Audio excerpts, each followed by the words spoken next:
when we send you out to do a quote, you don't just go out there and say, here's what's going to cost. It's broke down into phases, right? And we talk through those phases. So kind of the first stage, and we'll go through this together because you do it every single day. Right. I know how it's supposed to be according to the process, but you guys show up on site. We're looking at it going, are we doing clearing, right? Which is we got to get trees off the property. Not everybody needs that. Right. But that's phase one. Here's land clearing costs. Second thing is we got to put in a construction entrance, right? And there's a huge misconception sometimes as to what that is. It's not finished driveway. Well, ain't crusher run either. No. It's surge stone and like it's a brute entrance for brute equipment to get in there because concrete trucks are heavy and they're going to be coming in and out of that entrance. Then you got semi trucks coming in and dropping things. You got cranes coming out pump there. Trucks, yeah. Everything's coming through there. And so when they put it in, a lot of people were like, "Man, that's a nice entrance there. That thing's gonna get destroyed. It's gonna be a great base for what you want to do at the end of the project. Trust me." That's right. So you've got your construction entrance costs.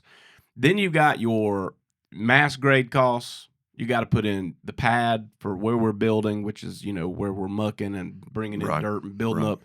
That's the most intentional piece. And so if you're a client coming in with us, we're a little bit loose around the clearing and the things like that. We're going to provide you costs for that, but we get it. You got an uncle that can push some trees down. Cool.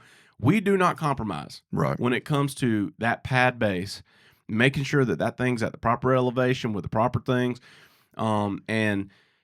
We've just learned like there are creative ways to get around some of those things financially, but in the end, customers are set up with issues, legacy issues, and we want to educate on that as much as we can. And it's more to the low country, right? Because you got septic systems that are 5 inches below the surface of the earth, and like if you don't build that pad up, you ain't gravity feeding that system. Right. You're putting grinders and pumps into your septic, and like that works, and it's common, but it's not the best. Right. But if you're given that choice or $40,000 of dirt, sometimes you might take that choice. Right. But we're giving you the pad prep costs, that construction entrance cost, and then you're doing a mid grade during the construction, and we'll talk about that. And then you come back at the end and you're doing a finish grade, and then if we're going to do a finished drive with some crush and run or some asphalt millings or something like that, then we're quoting that in there as well. Right. And so there's all these different pieces and variables that go into one big master grading cost. Right. And so talk through that a little bit because I want people to understand. And so and again, the purpose of this is not to tell you so you just understand why we do what we do. It's to make you understand what you might be missing if you're building on your own, if you're building somewhere else in the country where we don't even build. But talk through those steps, right? What is a mid-grade? So the mid-grade is after the initial grading's done, after the clearing's done, after, the pad is built, after the concrete is poured.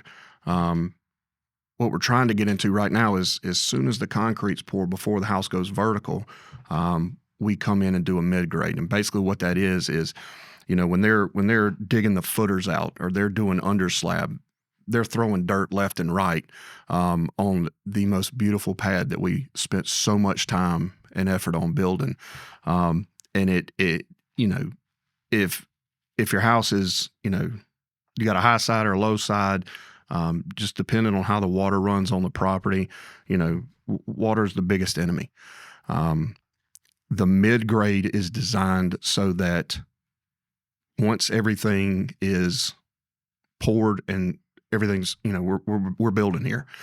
We come in and we grade everything out. We smooth everything out and make sure that, number one, the water is flowing away from your foundation. We don't want to wait on that. We don't want to, people are like, well, I don't understand why I got to have you come in halfway through just to grade again.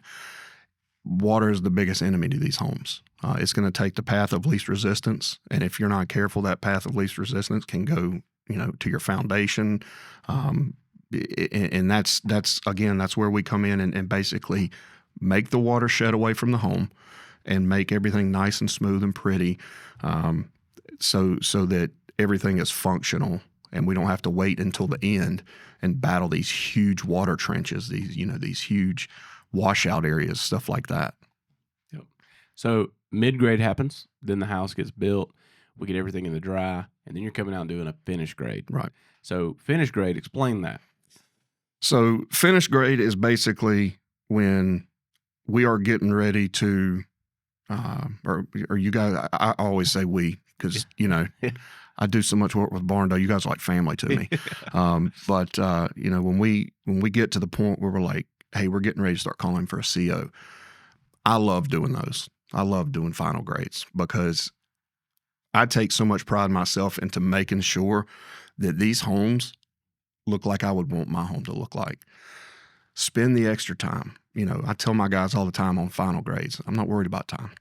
Get out there and make it look like you would want your house to look like.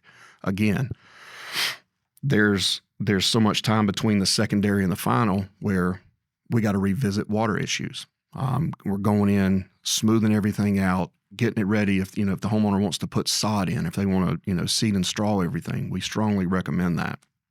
A lot of times on final grades, if they've got downspouts and they're not going to push to where the water's not going to push where it needs to be, we'll tell them, hey, listen, if it's in your budget, I would strongly recommend taking these downspouts, burying them, and daylighting them a little bit further away from the property. That way, all of that water that's coming down off of those metal roofs is hitting those gutters and going away from your house.